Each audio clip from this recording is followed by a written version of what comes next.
Donc ce débat d'orientation budgétaire que va vous présenter en détail Madame Lachenal, comme elle le fait régulièrement, il se situe dans un cadre aujourd'hui très, très particulier. Bien évidemment, on est obligé de tenir tous les éléments en place. On a la loi de programmation publique des finances publiques, on a les lois, le cadrage qui est fait par le gouvernement sur la dette. Il y a aussi la loi de finances 2021 qui confirme les orientations, la loi de finances nationale, qui confirme les orientations de programmation. Et donc, on est bien évidemment soumis à l'effort national général auquel nous appelle le gouvernement, en sachant qu'en plus, aujourd'hui, on a un effort supplémentaire qui est celui de ce que j'appelle le coût Covid, parce que le coût Covid est important. Donc le projet de budget 2021 sur lequel nous travaillons va correspondre au programme de l'équipe élue majoritairement en mars 2020 et qui, bien sûr, reprend des objectifs très, très clairs de cette équipe et qui vous seront présentés. Mais en matière budgétaire, il y a 4 axes essentiels. J'en ajouterai un 5e, celui du Covid. C'est d'une part le maintien de la fiscalité locale à un niveau largement inférieur aux villes de taille similaire. Vous savez, quand on fait les comparaisons, on est dans le tiers le plus inférieur en ce qui concerne la fiscalité locale. La maîtrise des dépenses de fonctionnement et le recours à l'emprunt, le recours modéré à l'emprunt, c'est des 2 images fortes de notre manière de gérer le budget. Une tarification sociale des services avec, pour la 3e année consécutive, aucune augmentation tarifaire pour les usagers. Ça aussi, c'est un choix politique important. Et des capacités d'investissement, des dépenses d'équipement à hauteur de plus de 20 millions d'euros afin de mettre en œuvre tous les projets qu'on a annoncés, notamment pendant notre campagne électorale et qui répondent aux besoins des habitants. Si on y ajoute, comme je vous l'ai dit, la prise en compte du coût Covid, le coût Covid, c'est des dépenses en plus et des recettes en moins, mais on reviendra en détail sur ces éléments-là. Et les efforts faits, notamment en fonctionnement, pour amortir ce coût imprévisible, vous avez les grandes lignes donc, de ce budget 2021, dont les grandes orientations vont vous être présentées maintenant par Madame Lachenal, à qui je cède la parole.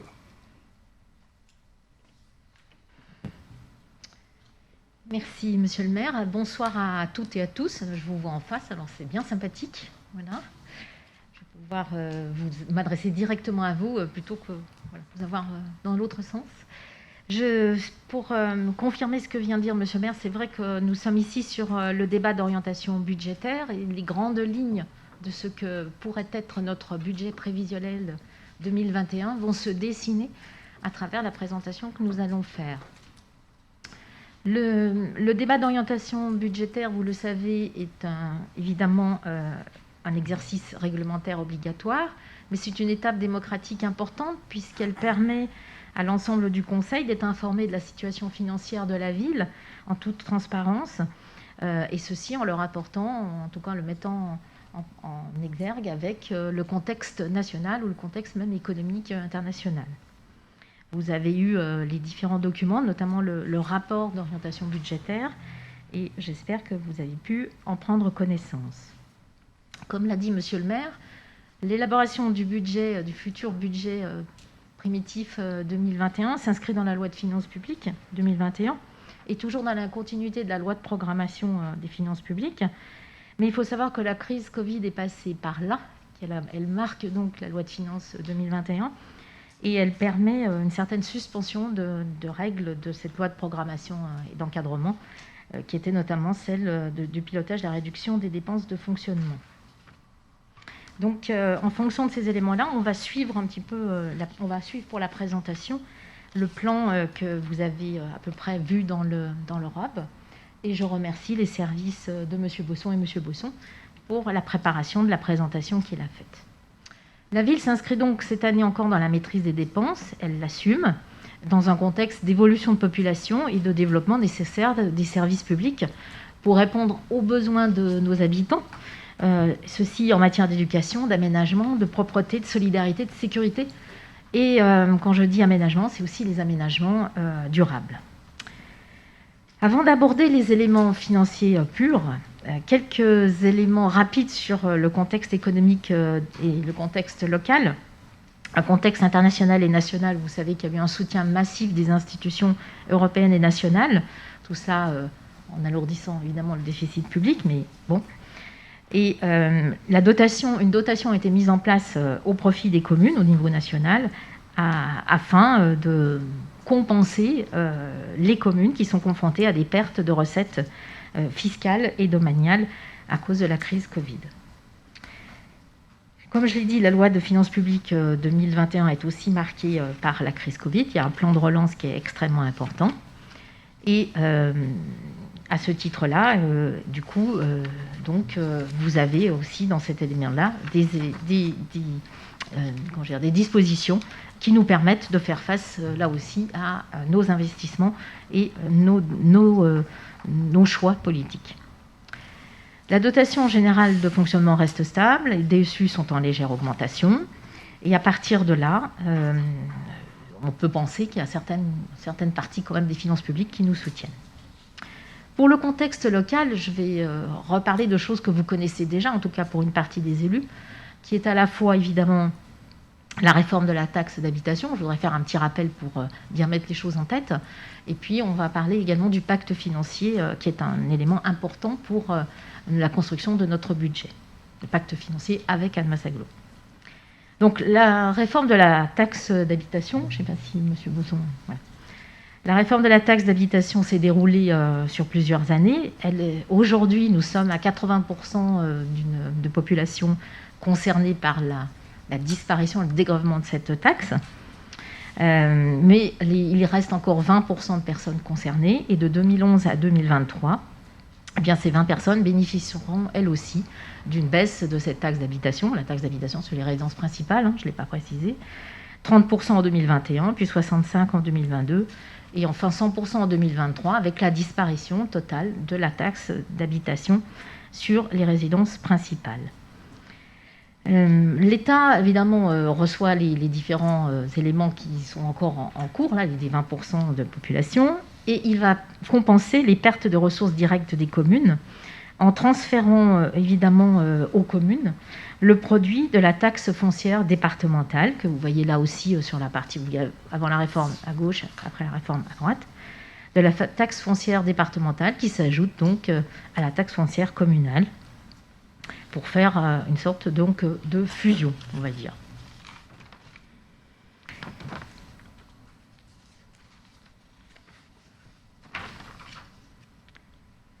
En revanche, si le produit de ces deux taxes, on peut le dire déjà maintenant, si le produit de ces deux taxes n'était pas identique, il y aurait un mécanisme de coefficient qu'on appelle de correction, correcteur exactement, qui se met en place afin que la commune concernée soit compensée à l'euro près.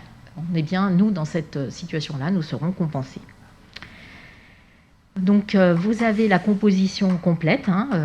Vous avez donc tout en bas la taxe d'habitation sur les résidences secondaires, puis la taxe qu'on appelle foncier bâti. Et vous avez également le foncier pour les communes, le foncier non bâti. Voilà pour cette partie-là. Le rappel qui vient ensuite est un rappel qui est important aussi. J'en ai déjà parlé. Donc, la taxe... bon, je ne vais pas revenir dessus. Le pacte financier et fiscal donc, est un élément important dans notre territoire puisqu'il traduit nos échanges avec Annemasse Aglo, nos échanges financiers évidemment. Alors sans refaire un historique rapide, mais quand même pour bien comprendre la composition de cet tableau, il faut savoir que le pacte a été élaboré en 2016 et il a été élaboré pour compenser le transfert à Annemasse Aglo de la taxe professionnelle. Donc à partir de là, des attributions de compensation ont été établies pour les communes. Vous avez là les taxes 2016. Et c'est depuis cette attribution de compensation 2016 que le pacte financier vit au profit ou au gré des transferts de compétences. Vous en voyez une partie là. Ou alors du FPIC, de l'évolution du FPIC, ou encore des modulations de complémentaires de solidarité ou de la participation communale au titre de la mutualisation. Donc ainsi, vous voyez ici ces 4 millions au départ qui ont petit à petit été diminués par des transferts de compétences, des DAE, la publicité, le règlement de publicité, le transfert, évidemment, que nous allons voir dans peu de temps, là, dans une délibération qui suivra la présentation du DOB, le transfert de la compétence du conservatoire et de l'enseignement musical, le FPIC qui est systématiquement transféré à Annemasse Agglo, et puis pour la ville d'Annemasse, cette modulation complémentaire de solidarité liée au fait que la ville d'Annemasse a un contrat de ville, comme la ville de Gaillard, et enfin la participation communale au titre de la mutualisation, ce qui donne un montant, évidemment, à la fin, différent de celui de 2016, qui est de 2 456 406. Celui-ci pour 2020, et vous verrez que il diminuera encore pour l'année 2021, puisque nous sommes là encore sur des diminutions liées au transfert de compétences du conservatoire en année pleine. Voilà, donc pour cet élément-là qui me semblait important. Dans le DOB et dans le document du rapport que vous avez reçu, vous avez eu des différentes slides aussi, enfin différents documents en tout cas qui vous ont été présentés qui concernent les ressources humaines. Il nous semblait important, sans aller trop dans les détails, mais quand même, de revenir sur certains de ces tableaux qui nous permettent à la fois de comprendre la répartition des agents dans les différentes filières de travail, selon aussi la répartition en termes d'âge, de pyramide des âges, la part des hommes, des femmes, les statuts. Les agents, en ETP, les agents de la ville sont au nombre de 667. Il y a 453 femmes et 214 hommes. Et il y avait 688 agents en 2019. Cette première slide vous montre la masse salariale. Donc vous avez en haut la masse salariale globale avec 26 341 401 et vous avez sa déclinaison en termes de ce qu'on appelle de rémunération directe des agents qui s'élève, vous voyez, à 17 807 083. Ce traitement étant lui-même composé du traitement de base, de bonification évidemment, de supplément familial, mais surtout, vous le voyez au centre là, d'un régime indemnitaire qui est devenu encore plus important qu'avant, puisqu'aujourd'hui il dépasse les 17%. Et c'est évidemment le choix que nous avons fait, vous vous souvenez, dans le mandat précédent, mais c'est un choix que nous assumons, de soutien à nos agents et à notre personnel. Donc un régime indemnitaire qui a augmenté la part, qui a augmenté sa part au sein de la structure de la rémunération. Ça traduit quand même notre approche sociale. 620 000 € en année pleine. Donc on peut constater que la masse, en l'inverse, pour celui-là, je ne pense pas que je vais aller plus loin, Monsieur Bosson, si vous peut-être aller sur les indicateurs. Si on rapporte cette masse salariale qui est quasiment constante, on la rapporte au nombre d'habitants, on voit qu'il y a une ligne qui est extrêmement continue, sans vraiment de montée ou de descente, donc c'est assez constant. Et on est sur un montant de 699, on passe de 699,9 € par habitant à 713,8 € par habitant sur l'année 2020. L'année 2020 étant marquée évidemment par cette fameuse mise en place du RIF7. Le nombre d'agents sur la période 2015-2020 a augmenté pour répondre aux besoins des habitants, évidemment, je ne le rappelle pas. Mais si on rapporte le nombre d'agents au nombre d'habitants, cette fois-ci, on a même une diminution en 2020, puisque vous voyez que nous sommes là, et que sur cette période, la population DGF a beaucoup augmenté. Voilà, donc c'est un nombre qui est assez intéressant à utiliser. Si on continue sur quelques indicateurs rapidement, donc vous voyez là les principales répartitions par les filières, avec une filière, comme vous voyez, quand même une filière technique qui rassemble beaucoup d'agents, puis suivie par la filière administrative, la filière de l'animation et de l'éducation. Bon, je ne vais pas relire tout, mais vous voyez qu'il y a quand même une répartition avec une répartition entre hommes et femmes assez classique. Je ne vais pas y revenir. Vous avez aussi la répartition par sexe et par statut. Donc, je l'ai dit en nombre tout à l'heure. Si on parle en pourcentage, eh bien, il y a 57% des femmes qui sont titulaires sur les 453. Là, et un petit peu, une quarantaine de pourcents en contractuel. Pour continuer sur les hommes, il y a 75% d'hommes qui sont titulaires. Pardon, je m'y perds dans les couleurs. Voilà, c'est pour les éléments essentiels. Si on a encore normalement la pyramide des âges, je pense, voilà, qui est une pyramide donc qui pousse un peu vers le haut quand même, hein, on peut s'en apercevoir, avec des hommes un petit peu plus vers le haut que les femmes, bon, mais quand même des moins de 25 ans qui sont là. Voilà. Enfin, là je ne crois pas qu'il y ait un tableau, mais je voulais donner quelques éléments sur les modalités de temps de travail. Nous aurons à travailler sur le montant des heures que nous avons à effectuer au sein de la ville, puisque la loi a changé et que nous devons nous y conformer. Donc il y aura des groupes de travail. Et enfin, pour l'année 2021, on sait que plusieurs mesures nationales viendront impacter nos charges de personnel et l'évolution de la masse salariale. C'est notamment l'instauration d'une prime de précarité, ce qui est extrêmement important en fin de contrat, l'augmentation du SMIC répercutée sur certaines situations,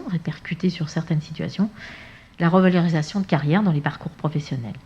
Et enfin, dans le cadre de la crise, des répercussions de la crise sanitaire, évidemment, nous allons nous-mêmes faire face à des créations, enfin, nous voulons nous-mêmes mettre en place des créations de postes qui seront pour répondre évidemment aux besoins des habitants en matière de transition écologique, d'éducation et de jeunesse, de participation citoyenne et également de police municipale.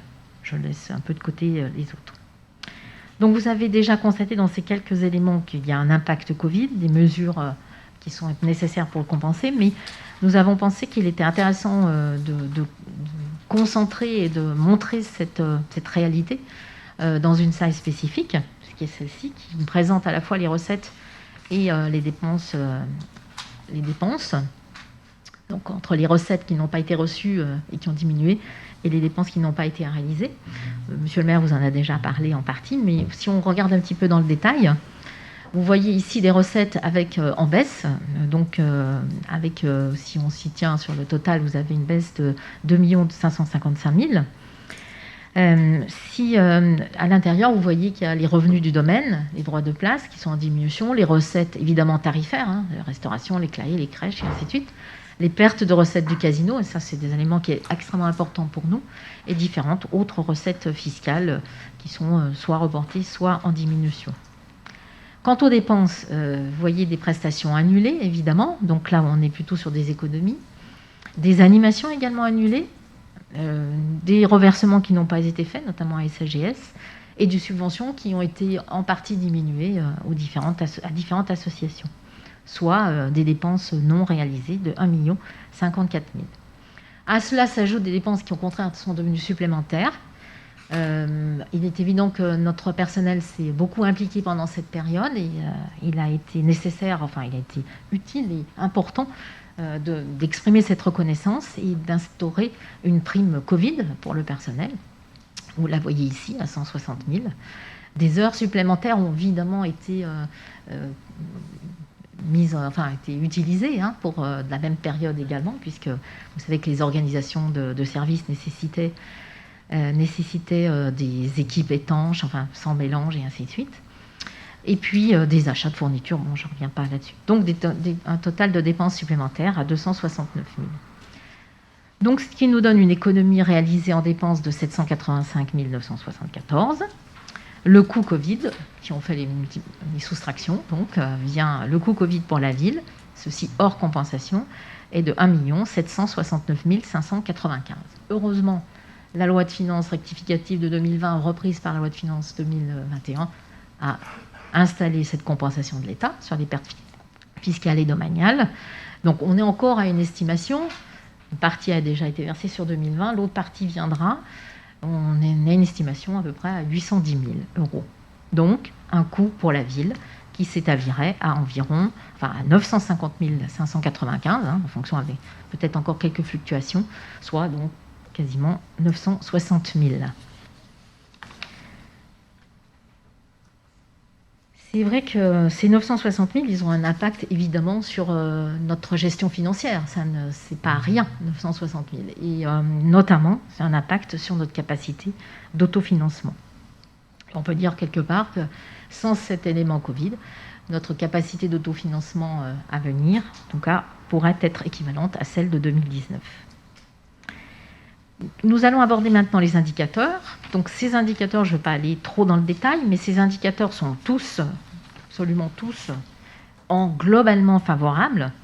Et si on s'attache à ce premier tableau sur les investissements et l'emprunt, vous voyez ce que je viens d'exprimer, c'est-à-dire une capacité d'autofinancement par habitant qui a légèrement décliné, mais enfin, ce n'est pas encore très important, mais c'est le contexte Covid et dans un contexte d'augmentation de la population. Nous avons un encours de la dette par habitant également qui est légèrement dégradé, mais franchement qui est très dans la moyenne de l'année. Et vous voyez un encours en dessous, une information sur la dette qu'on reverra un peu plus tard, avec au 31/12/2020. Mais j'attire votre attention d'une part sur l'encours de la dette et l'épargne brute, avec un endettement à 3,9, un remboursement qui est donc une capacité à rembourser qui est vraiment courte, 3,9 ans, moins de 4 en tout cas, et des taux d'intérêt très bas sur l'année et une répartition de la dette principalement en taux fixe. D'ailleurs, je crois qu'on a une petite voilà, qui montre que la répartition de notre dette est principalement concentrée sur le champ de 0 à 1%. Donc, vous voyez, nous sommes sur une dette facile, enfin, qui n'a pas un poids trop lourd. Voilà. Les indicateurs suivants, qui sont ceux-ci qui concernent l'indicateur suivant qui concerne cette fois-ci des comparaisons.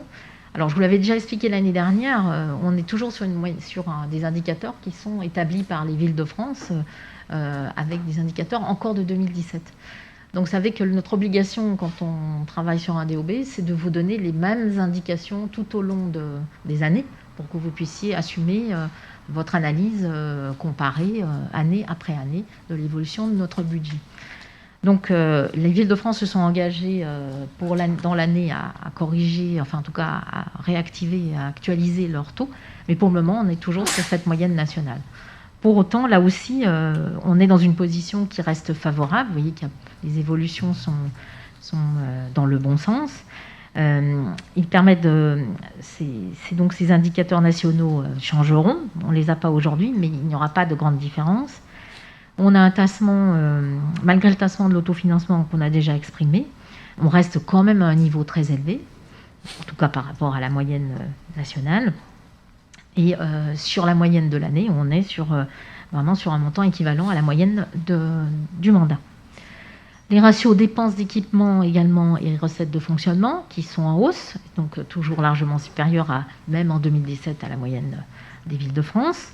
Le ratio en cours de la dette, que j'ai déjà évoqué tout à l'heure. Donc, que ce soit en termes de dépenses d'équipement, de taux d'intérêt, de capacité de désendettement, la ville est bien placée et peut bénéficier donc de marges de manœuvre extrêmement intéressantes pour ses actions et ses engagements vis-à-vis des investissements. Le tableau suivant va plus particulièrement s'attacher aux recettes de fonctionnement. Donc, il est construit, là aussi, pour vous permettre une comparaison avec les différents CA, les comptes administratifs, le réalisé 2020, et quelques éléments qui vous permettent de vous projeter sur l'année, le BP, le budget prévisionnel, ou les prévisions possibles du budget 2021. Quand on met un petit astérisque, ça veut dire qu'on est toujours sur des choses estimées. Rien n'est encore figé. Vous savez que on est là aujourd'hui sur une crise qui produit encore des effets, donc on verra comment les choses se produiront petit à petit. Et donc ces indicateurs vont quand même nous guider sur nos débats après. Ces recettes, elles sont donc, comme vous le voyez, en baisse de 1,54%. Et si on a une légère augmentation, mais alors très légère, des produits de contribution directe, en revanche, on a une baisse extrêmement importante liée au casino, à la perte des recettes du casino qui a été fermé, et donc pas de recettes. L'accès d'agglomération, ça je vous l'ai déjà dit, donc avec le transfert de l'enseignement musical, la baisse des recettes tarifaires, on en a déjà parlé. Les fonds frontaliers qui, quant à eux, se portent bien, puisqu'ils continuent d'augmenter, mais là encore, il faut toujours garder une certaine prudence. C'est pour ça que nous avons un projet, vous voyez, par rapport au BP 2021, qui continue à le faire augmenter, mais de façon très prudente. La compensation de l'État, qu'on a estimée à 810 000, hein, donc on attend en attente de la notification définitive.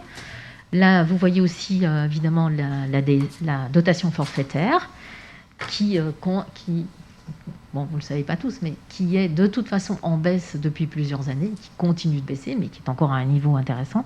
La DSU, quant à elle, qui est plutôt en évolution positive.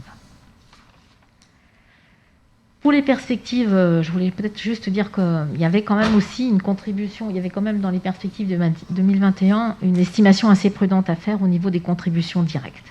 C'est vrai que la TH étant passée par là, il faut qu'on fasse quand même aussi attention. Voilà. Le graphique qui vient derrière vous montre cette fameuse diminution de la dotation forfaitaire depuis 2013. C'est toujours assez impressionnant, je trouve, quand on voit cette chute qui divise quasiment de moitié sur la période ce qu'on recevait de la part de l'État. Donc je trouve que c'est assez impressionnant. Voilà. Et bien justement, nous allons passer à quelques éléments qui vont quand même vous permettre de comprendre comment on justifie nos prévisions de recettes, dont je viens de parler. Et donc, on a, grâce à ce tableau et le suivant, qui sera décomposé en deux, on a une vision de ce que sont nos produits de contribution, comment on peut les attendre. Donc, ce premier tableau fait état de ce qui était la situation des bases d'imposition et du produit attendu avant la réforme. C'est important c'est un tableau qui est important parce qu'il nous sert de repère. Voilà, on sait sur quoi on se positionne.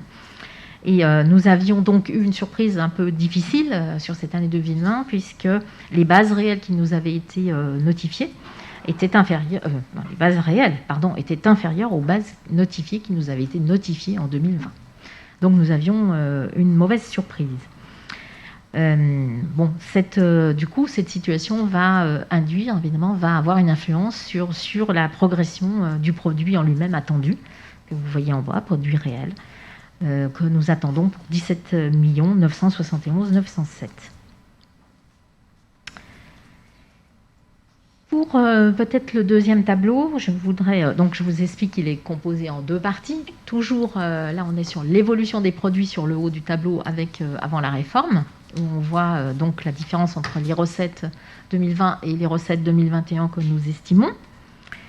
Nous avons là toujours toutes les taxes, la taxe d'habitation, la taxe sur la résidence secondaire, le foncier bâti, foncier non bâti, la compensation d'exonération de l'État sur la TH, et donc un produit attendu qu'on retrouve, c'est le même, mais avec la décomposition que vous voyez.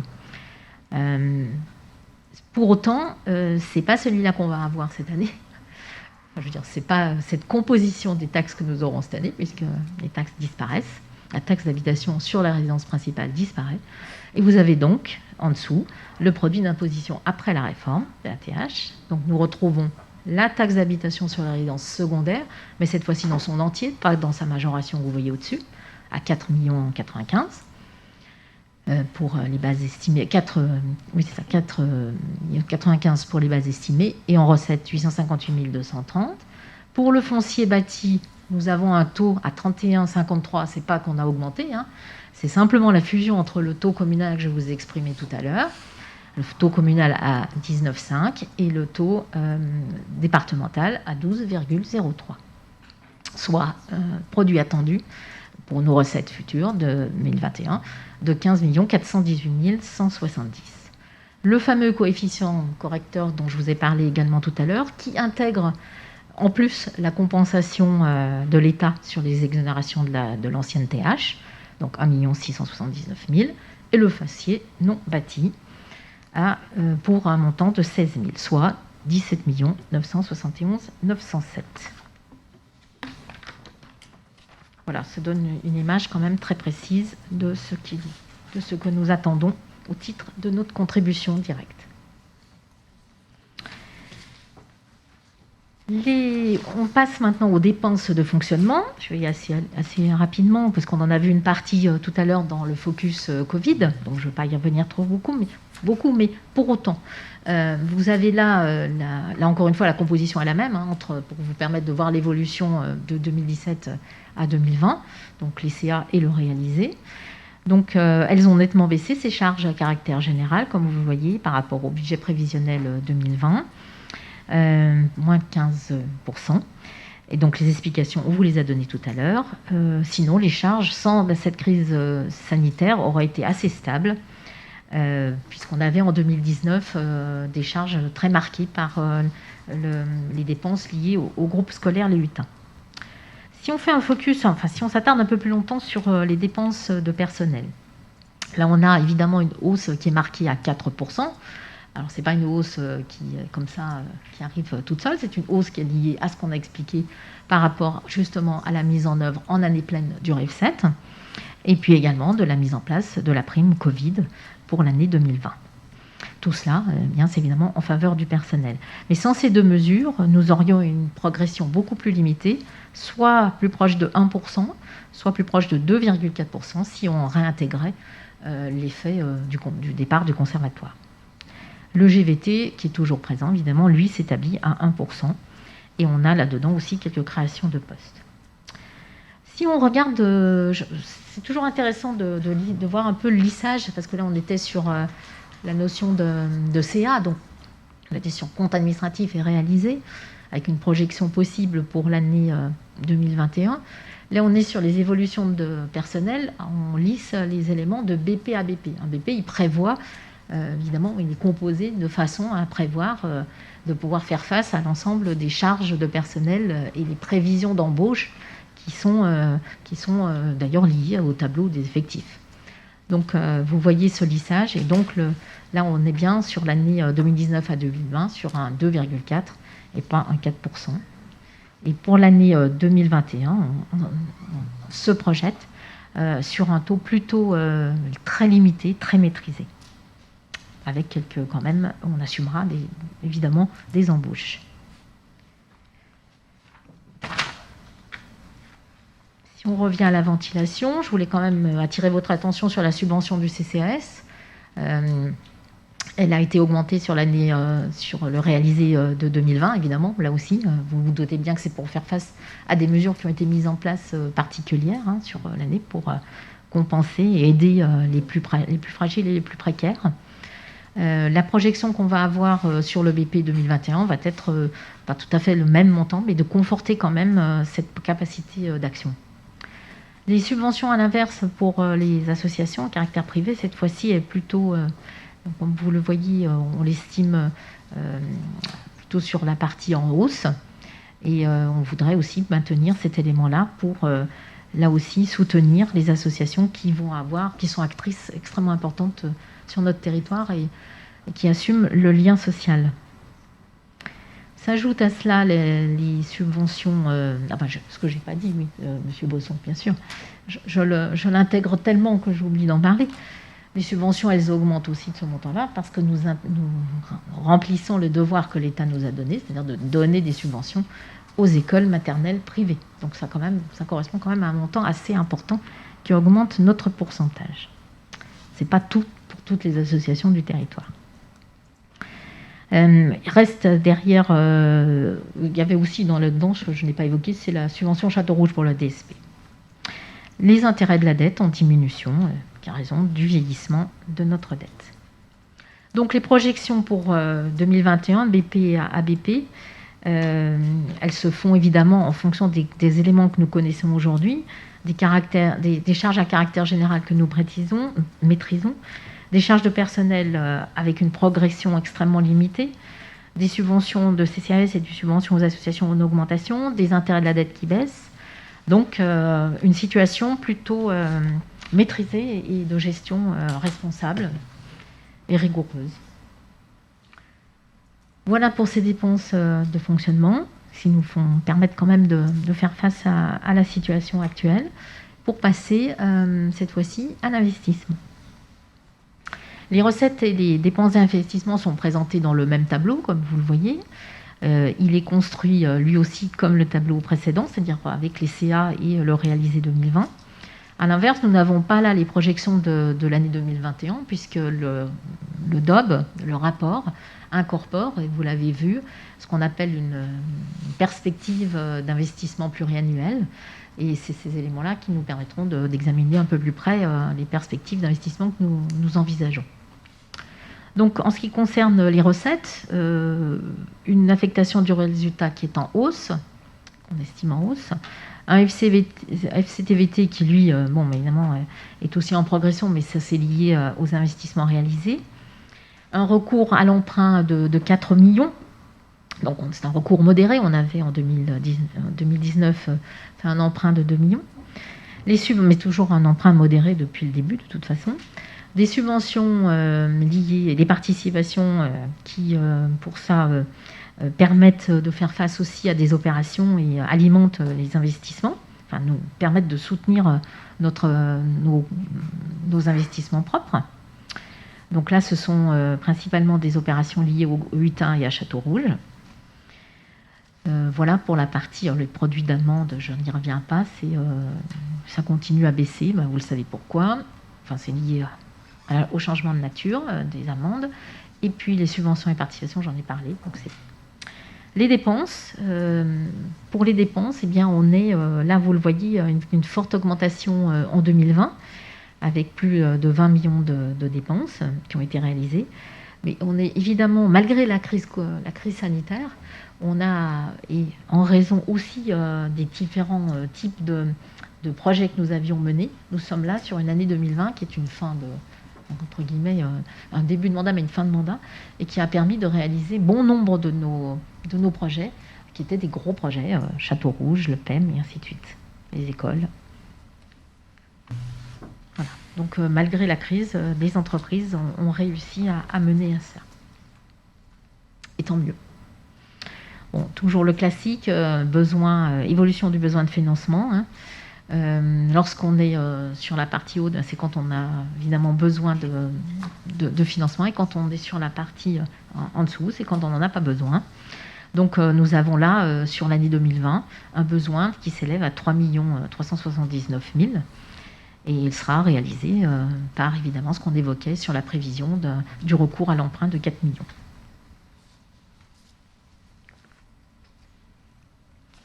Les dépenses d'équipement, là on a une illustration de la façon dont elles ont évolué sur le mandat, et un peu plus large, puisqu'on remonte ici sur une moyenne précédente, d'une année précédente.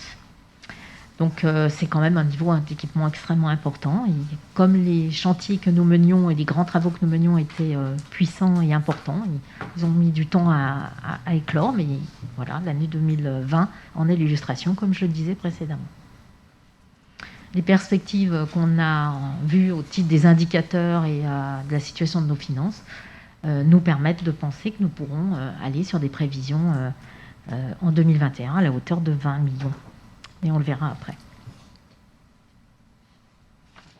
Notre stabilité de la dette nous permet quand même d'avoir des marges de manœuvre importantes. L'encours de la dette en millions d'euros. Donc là, l'encours de la dette, c'est ce qui reste à payer en capital. Nous sommes face à une évolution maîtrisée. Vous voyez la courbe moyenne de l'encours. Le recours à l'emprunt, comme je l'ai dit, a été modéré sur l'ensemble de la période. Et c'est vrai que si on a une légère augmentation en 2020, eh bien ça atteint quand même que 29,4 millions, qui est la moyenne de la période. Alors, je ne vais pas vous faire... c'est vrai que malgré ce qu'on a dit tout à l'heure sur des indicateurs de 2007 pour la moyenne nationale, mais on est quand même bien inférieur. On a quand même des niveaux qui sont extrêmement intéressants et inférieurs à ce qui se pratique dans le reste de la France, en tout cas sur les catégories de villes de notre niveau. L'évolution de l'épargne, elle est en diminution sur l'année 2020 par rapport à 2019, mais là on sait que la crise sanitaire, l'effet que la crise sanitaire a eu sur nos recettes. Sans Covid, je l'ai dit tout à l'heure, sans cette période de Covid, notre autofinancement aurait été légèrement même supérieur à celui de l'année 2019. Mais malgré ça, nous nous maintenons quand même à un niveau extrêmement intéressant qui nous donne des marges de manœuvre. Donc la projection sur 2021 montre un niveau d'épargne à peu près similaire pour l'année 2021, là entre 2020 et 2021, puis une progression lente qui s'installe à partir de l'année 2022.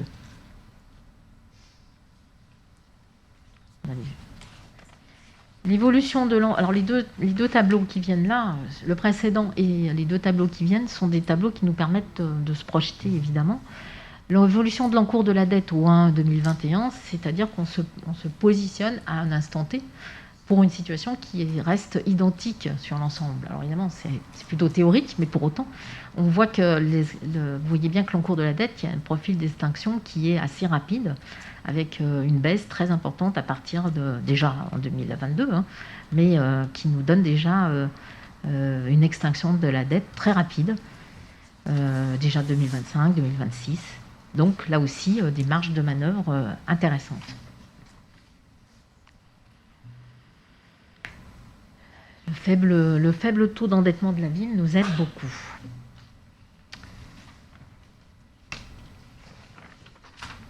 En ce qui concerne l'annuité de la dette, on est sur. C'est intéressant aussi à examiner parce que là aussi on a un instant T, si on ne bouge pas sur nos fameux emprunts.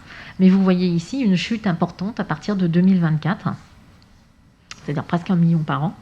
Donc c'est vrai que cette chute va nous permettre de dégager là aussi des marges de manœuvre importantes et notamment des possibilités d'emprunt. Donc c'est des choses qui se sont réunies pour nous aider à œuvrer pour la population. Les emprunts sur la période 2014-2021, donc c'est un tableau que vous avez l'habitude de voir aussi. Il montre évidemment ces emprunts sur l'ensemble de la période.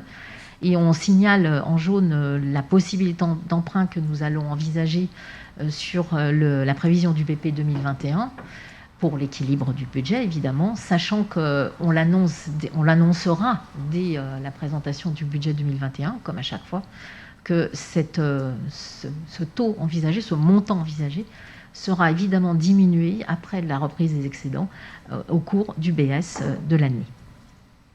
On atteindra plutôt 4 millions. Voilà. Et enfin, si je résume avant de passer à la prospective en elle-même, en tout cas de vous en donner quelques résumés. Donc nous sommes sur un niveau d'autofinancement qui a été touché par le Covid, mais qui reste de bon niveau, des possibilités d'emprunt extrêmement importantes, une annuité de la dette qui elle-même est en diminution dès 2024, un faible niveau d'endettement de la ville, c'est extrêmement important, des taux d'emprunt qui sont dans une période extrêmement intéressante.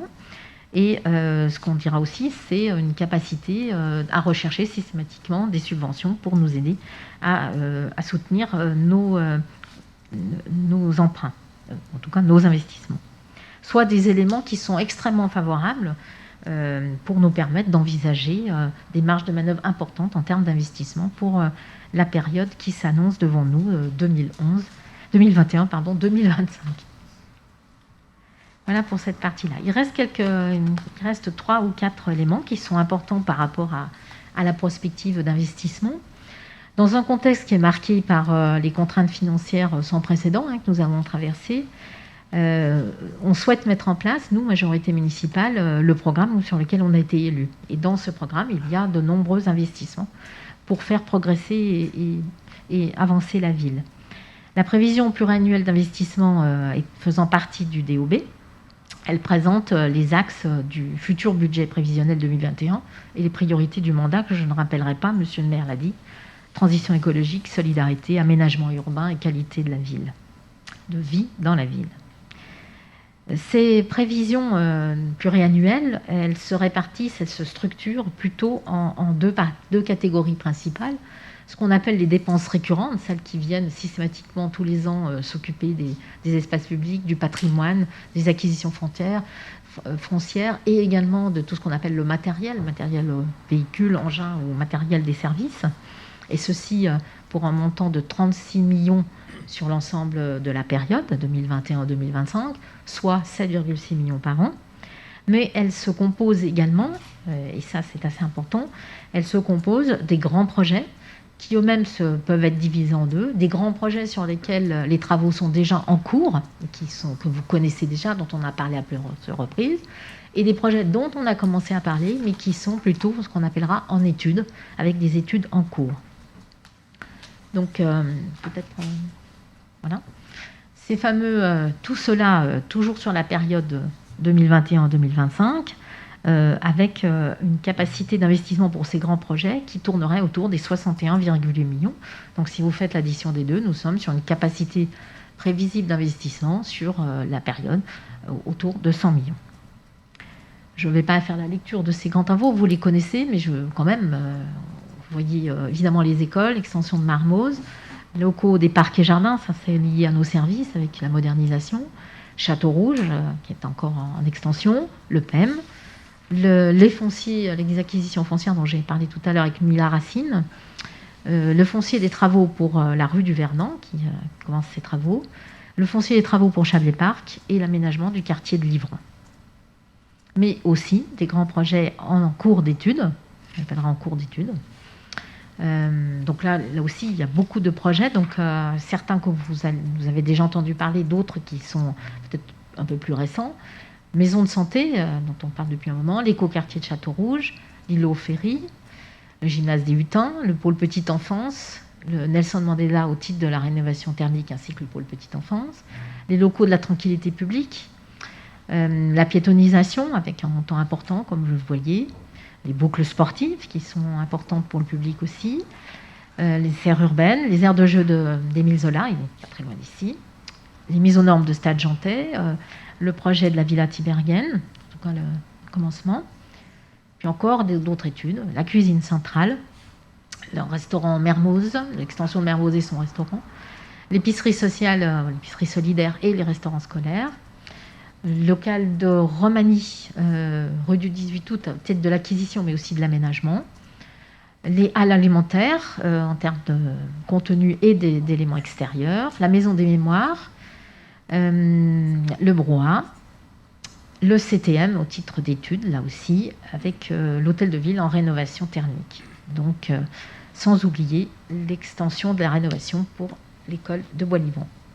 Donc, vous voyez les montants que je vous ai évoqués, on est à 99 827 exactement dans ces prévisions. Donc, ce rapport, il a été rédigé dans une crise sanitaire en cours, qui aura encore des impacts sur nos recettes et nos dépenses. Nous réaffirmons ici les principes qui nous ont guidés dans l'élaboration de notre budget depuis de nombreuses années, une gestion rigoureuse des dépenses, le maintien du niveau élevé de notre autofinancement pour nous donner les marges de manœuvre et un recours modéré à l'emprunt, comme l'a évoqué aussi Monsieur le maire. Nous continuerons d'agir à ce titre pour la justice sociale et la réduction des inégalités. Et c'est notre capacité d'action qui va nous permettre de faire face à ces défis sociaux et environnementaux.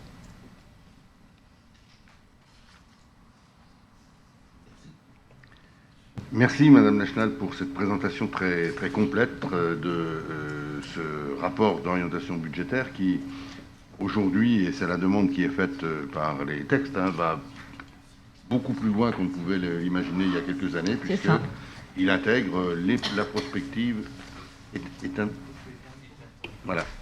la prospective du mandat. Bien évidemment, je vous laisse réagir, commenter, proposer. Vous avez la parole.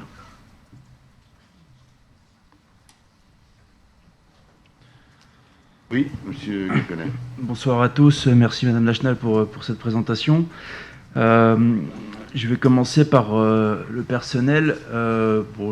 C'est vrai que le taux que représente l'enveloppe globale du personnel est toujours très élevé et par rapport aux années précédentes, et ça ne cesse d'augmenter puisqu'on est déjà à 62% de la masse, des dépenses totales. Moi, ce qui m'inquiète le plus, je vais être très clair, c'est sur la pyramide des âges. On a un quart de nos agents qui ont plus de 54 ans et on sait les difficultés tous les jours qu'on a de recruter.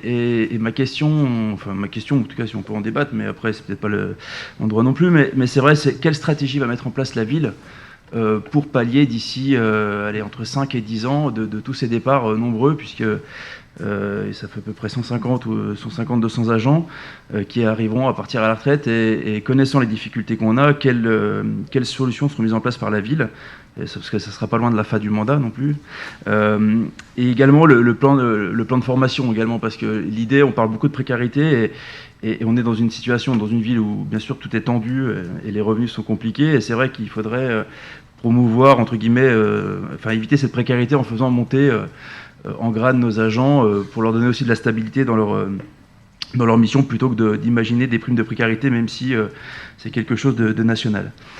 Bon, le Covid, je ne vais pas y revenir, on en a longuement parlé. Ça a une incidence directe, c'était une évidence.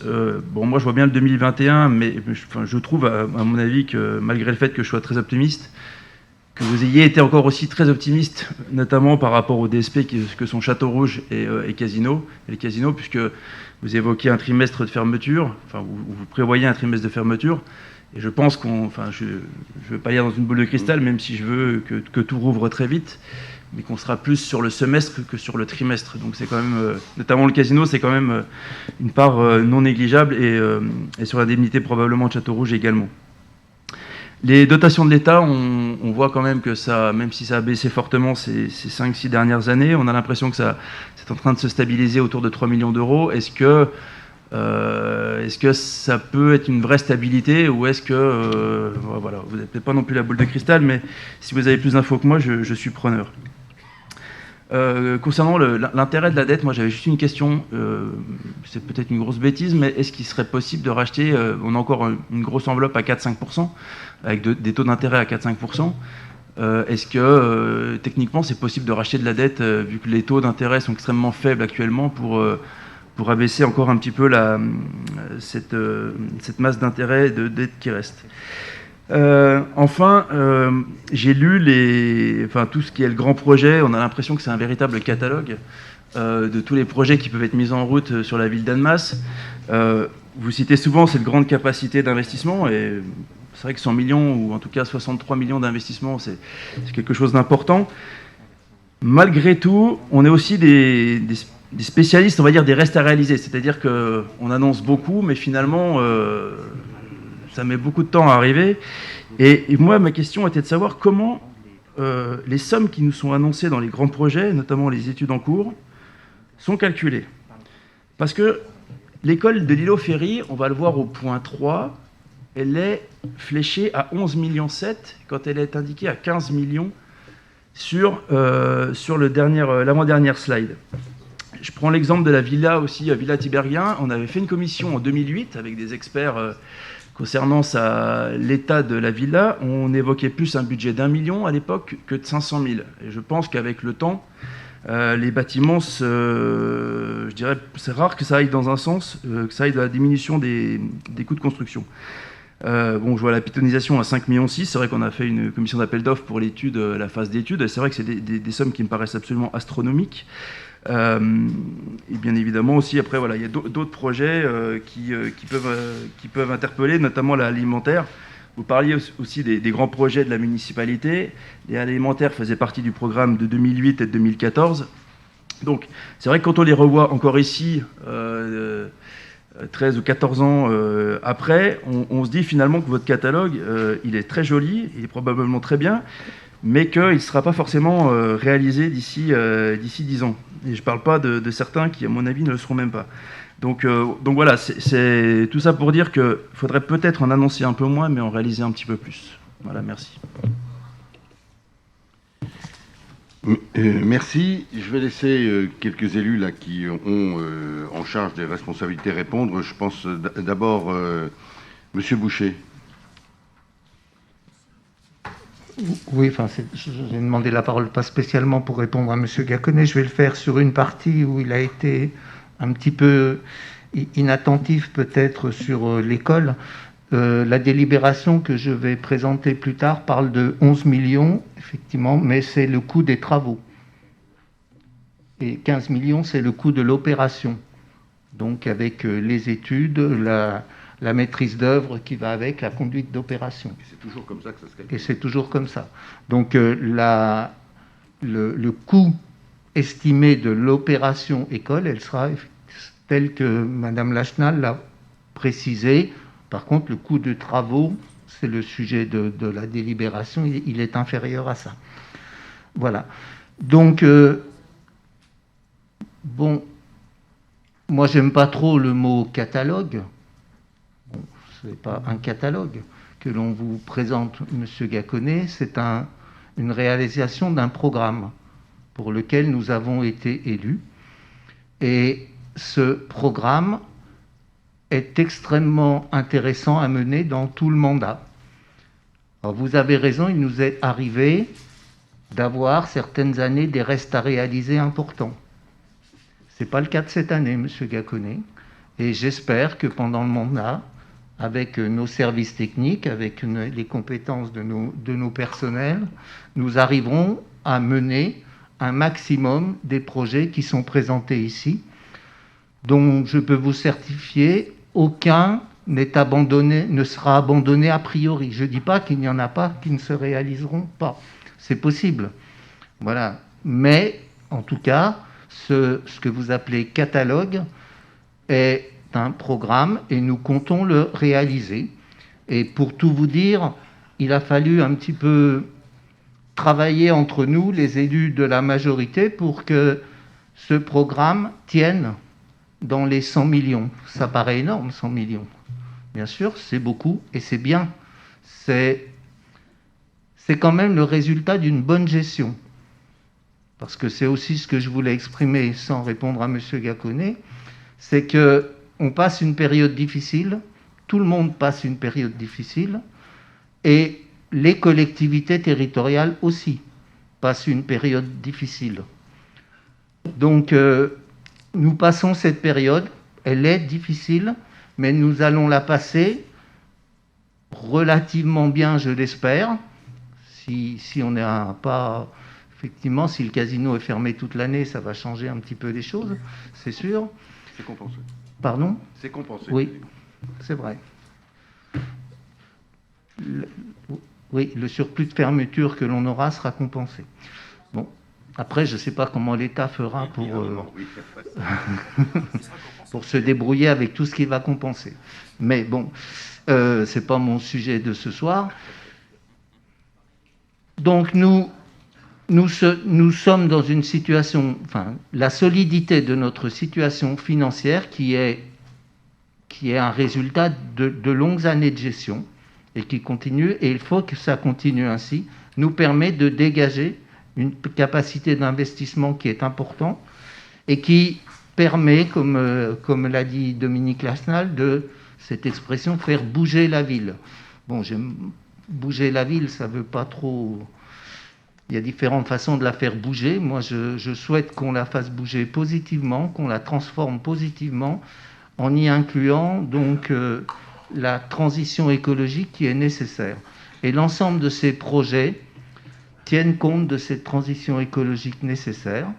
Et je pense que nous réussirons à mener l'ensemble de notre programme dans les conditions que nous souhaitons. Tout ne se fera pas en un jour. C'est vrai, M. Gacquenez, qu'on a connu des périodes où on n'a pas réussi à faire tout ce qui était prévu, mais je crois que jamais personne nous a reproché de ne pas faire assez de travaux dans la ville. Voilà, vous seriez le premier ce soir à nous reprocher de ne pas avoir travaillé assez dans la ville. Bon, je pense que les choses se font chaque chose se fait en son temps. Je pense que nous sommes dans un processus de modification de la ville qui est rapide, que je trouve rapide. Certains nous reprochent qu'il est trop rapide. Donc voilà, nous avons 5 ans devant nous pour réaliser ce beau programme prévu et de continuer une bonne gestion positive, parce que moi j'attache autant d'importance au fonctionnement de la ville, parce que le fonctionnement de la ville, ce sont les services que l'on rend aux Annemassiens, ce sont les aides que l'on apporte aux Annemassiens, que l'on apporte aux associations, que l'on apporte à la culture, que l'on apporte au social. Et c'est extrêmement important, autant qu'un programme d'investissement pour moi, dans une ville, même si je suis plutôt en responsabilité du programme d'investissement que du fonctionnement de la ville dans ma délégation. Mais on se doit de continuer à apporter des services importants aux Annemassiens, des services qui soient judicieux, et restons dans cet équilibre, monsieur le maire, dans l'équilibre que nous connaissons depuis de nombreuses années, qu'il faut concerner. Et je vous dirais, comme chaque année je le fais, il serait souhaitable dans cette situation-là de ne pas augmenter les taux des impôts, monsieur le maire. Je vous remercie, monsieur le premier adjoint. Madame Boucher, et puis je redonne la parole à M. Gaconnet. Oui, Monsieur Gaconnet, vous avez parlé de la pyramide des âges, et c'est un fait. Mais même sans la pyramide des âges, vous savez aussi qu'il y a beaucoup de rotation dans nos agents. C'est quelque chose de massif et d'habituel. Par exemple, en 2019, il a fallu recourir à 200 recrutements. Donc c'est sûr que c'est une préoccupation qu'on a déjà travaillé et qu'on continuera à travailler pour rendre la collectivité attractive. Là-dedans, le régime indemnitaire est maintenant plutôt favorable. Donc c'est un argument. Vous avez parlé de la formation. Effectivement, il faut des plans de formation ambitieux. L'amélioration aussi des qualités de travail, ça peut passer par le télétravail. On a pris il y a quelques mois une délibération dans ce sens. Ça peut passer aussi par les locaux, enfin les conditions réelles de travail dans les locaux. On peut essayer aussi de favoriser ce qui se fait déjà, mais la mobilité interne. Vous parlez des gens qu'il faudrait inciter à monter en compétences. C'est vrai, c'est pas toujours évident. On peut les inciter à passer les concours, mais on peut pas les passer nous. Donc c'est un accompagnement qui doit se faire. Donc c'est bien, on a bien conscience de ce que vous soulignez, et je pense que le travail va continuer pour y faire face. Merci. Monsieur Gaconnet. Oui, merci pour ces précisions. Mais c'est vrai qu'en plus de ça, j'imagine, mais je peux me tromper, mais que le turnover que vous citez est principalement sur la tranche d'âge la plus faible, je dirais, des personnes qui viennent et qui repartent, alors que, justement, j'imagine aisément, et peut-être en fonction aussi de l'évolution et des grades, que les personnes les plus âgées ont plus de stabilité dans notre ville, ce qui fait que, sans vouloir être trop alarmiste, que finalement, on risque d'être devant également un problème majeur si on recrute que des jeunes qui ont encore un turnover beaucoup plus puissant que les personnes les plus âgées. Voilà, c'était juste une alerte, mais je comprends que vous la partagiez déjà.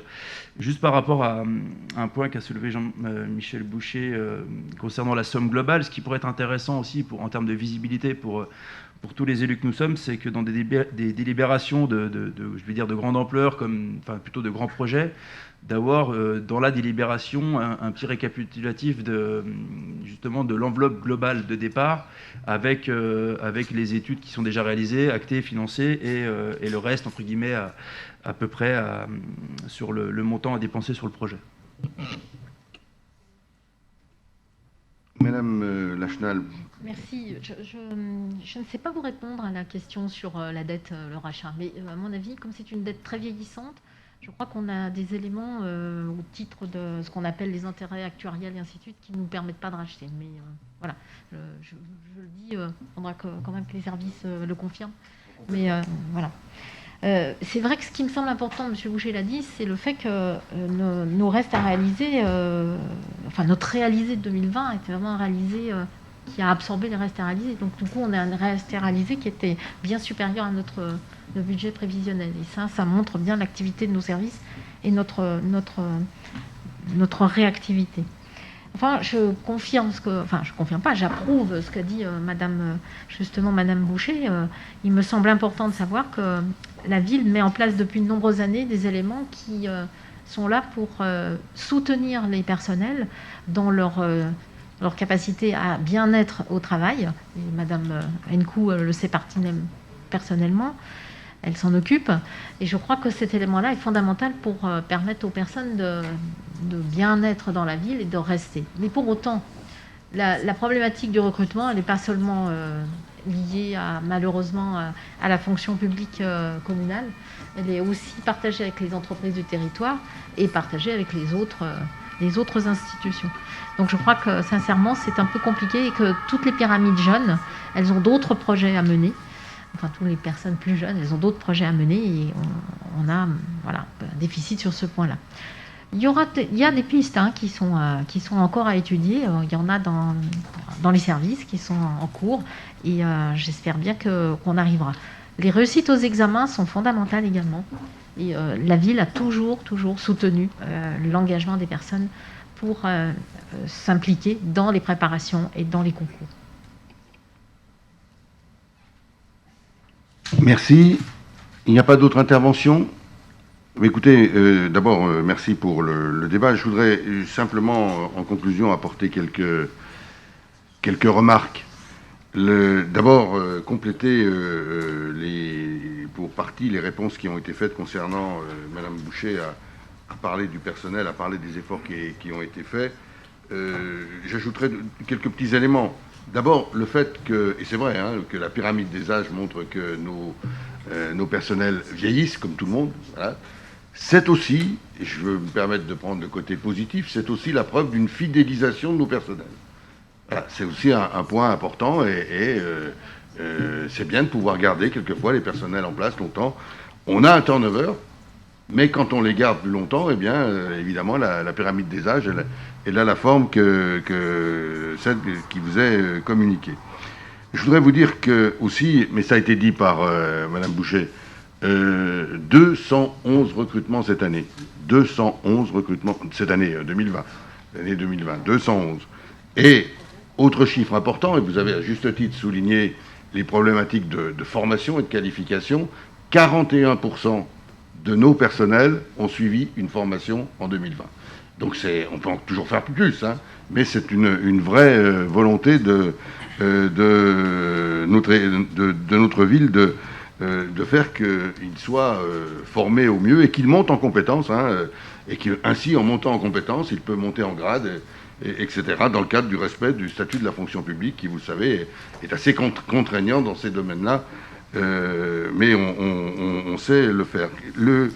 Je pense aussi qu'on a en place donc une politique de recrutement, et que l'attractivité, c'est une vraie question, l'attractivité des fonctionnaires territoriaux, d'État ou hospitaliers sur nos territoires. On a eu l'occasion d'en parler à plusieurs reprises, notamment avec l'arrivée des policiers supplémentaires, logements, etc.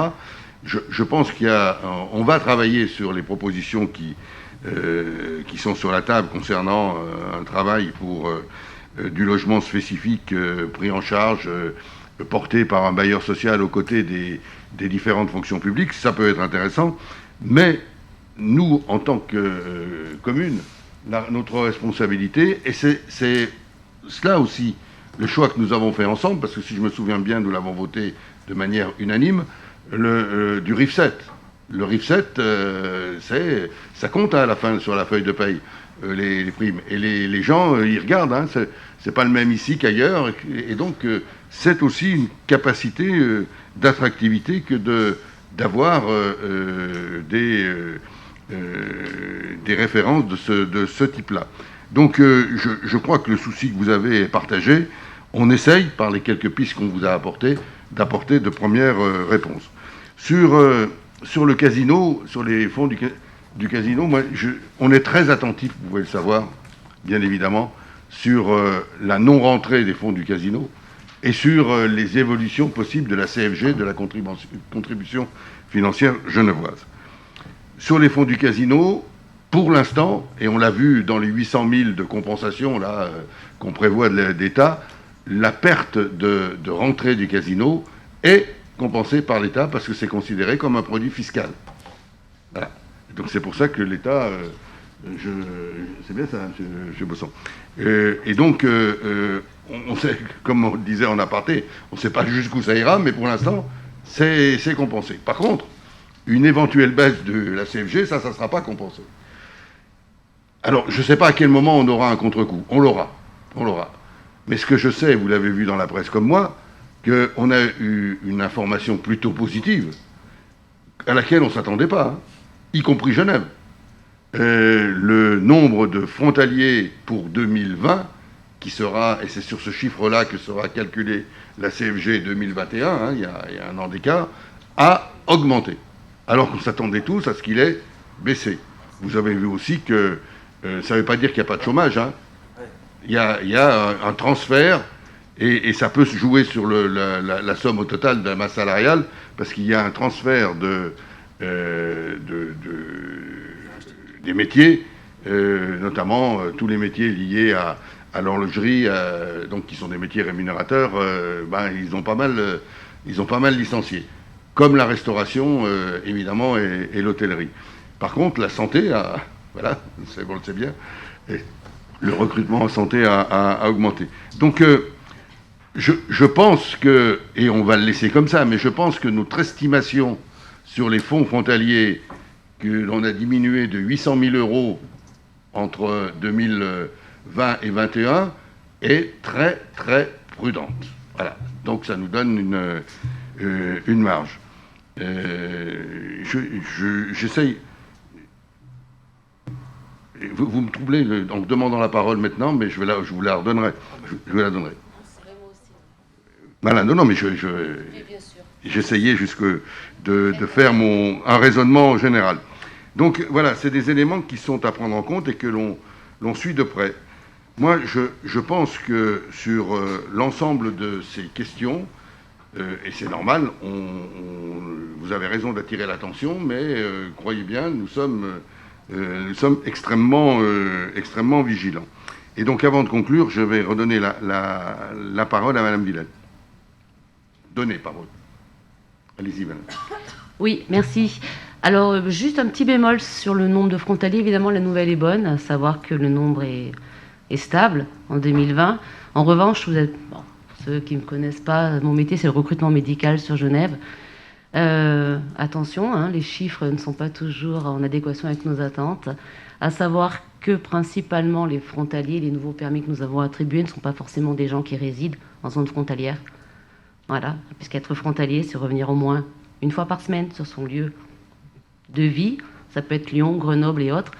Et effectivement, la crise Covid a fait appel à beaucoup de soignants qui ne résident pas ici, tout simplement. Donc, ce ne seront pas des apports financiers auxquels on peut s'attendre, en tout cas pas dans cette dimension-là.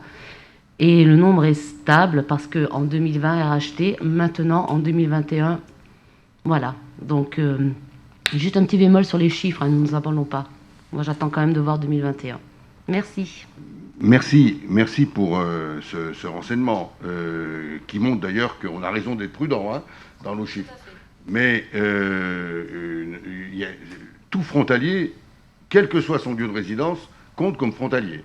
Donc, comme c'est un calcul global qui a attribué... Mais il ne reverse pas à masse. Mais ça, c'est pas... voilà. C'est dans la masse globale des fonds genevois, ils sont frontaliers. Alors, qu'ils ne soient pas en masse, c'est un fait, mais on a déjà vu, et on l'a bien vu l'évolution, les frontaliers habitent de plus en plus loin de la frontière, c'est un fait. Mais on prend ça également en compte. Ceci étant, pour conclure, moi je voudrais quand même, je remercie Michel Boucher d'avoir souligné les conséquences de la gestion positive financière de la ville.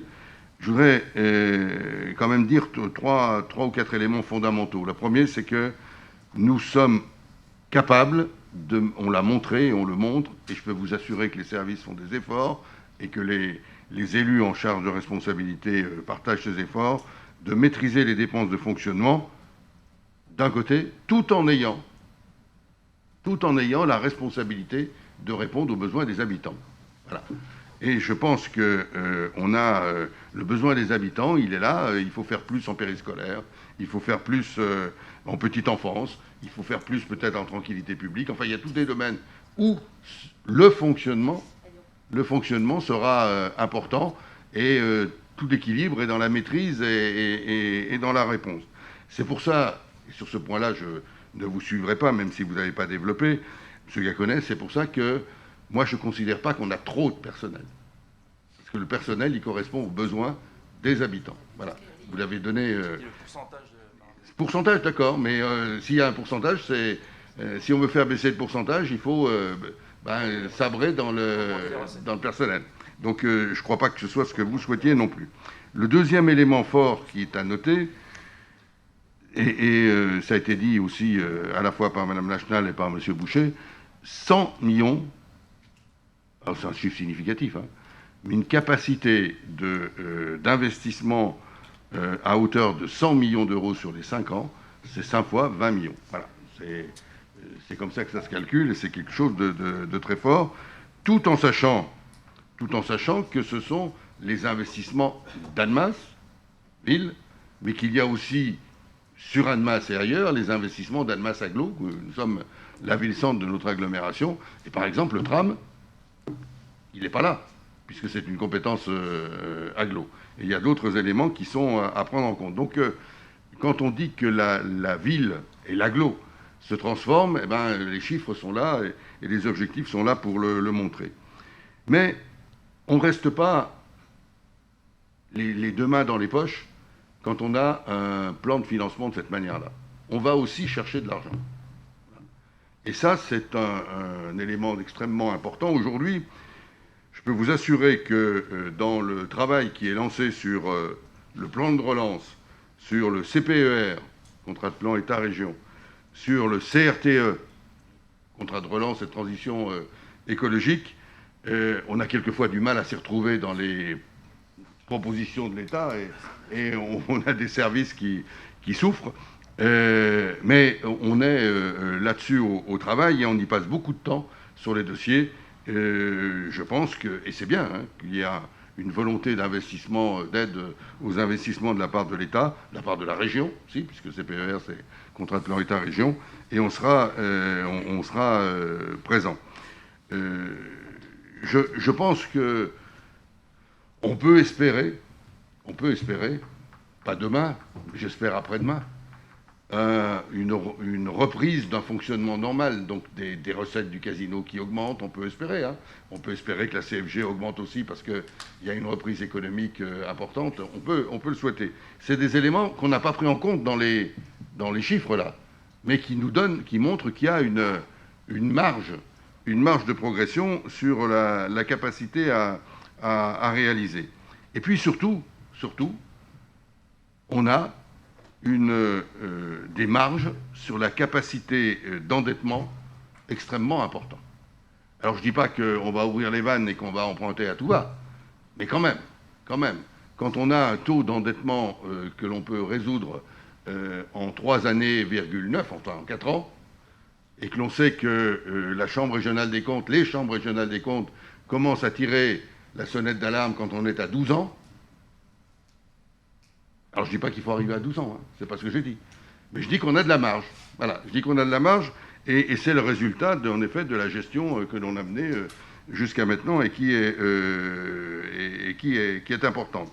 Donc cette marge-là, ces évolutions positives qu'on peut espérer, on va les amener dans la gestion globale de nos capacités d'investissement et de fonctionnement. Parce que je ne reviens pas sur ce qu'on a dit les uns et les autres sur cette nécessité de répondre aux besoins des habitants. Et je pense qu'on pourra tenir dans les conditions qui vous ont été présentées ce plan d'investissement. Alors évidemment, on pourra regarder, il y a on ne va pas faire tout ça tout seul. Je pense par exemple, je vois M. Védy, je pense que vous avez signalé les halles alimentaires, oui, il est là, parce qu'on veut les faire, mais peut-être pas tout seul.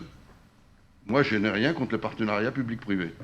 Donc, oui, donc c'est des éléments sur un dossier de ce genre qui peuvent être pris en compte. Donc, on a cette capacité financière et cette volonté de le faire. Voilà, je pense que ce débat montre, il est très clair au niveau des chiffres, montre qu'on est dans un financement très, très, très sain. Je vous redonne la parole. Excusez-moi, c'est pas pour conclure, bien au contraire, mais c'est vrai qu'on peut aussi espérer en 2021 la captation d'un legs également, que la ville devrait recevoir également, on l'espère en 2021, parce que je l'espère aussi pour une autre association, donc qui pourrait être aussi une très très belle surprise pour cette année. Alors ce serait une surprise pour tout le monde. Vous m'en direz plus. Oui, M. Mélie. Vous pourriez nous apporter quelques petites précisions parce que, à l'occasion, vous nous le raconterez. Non, c'est une boutade.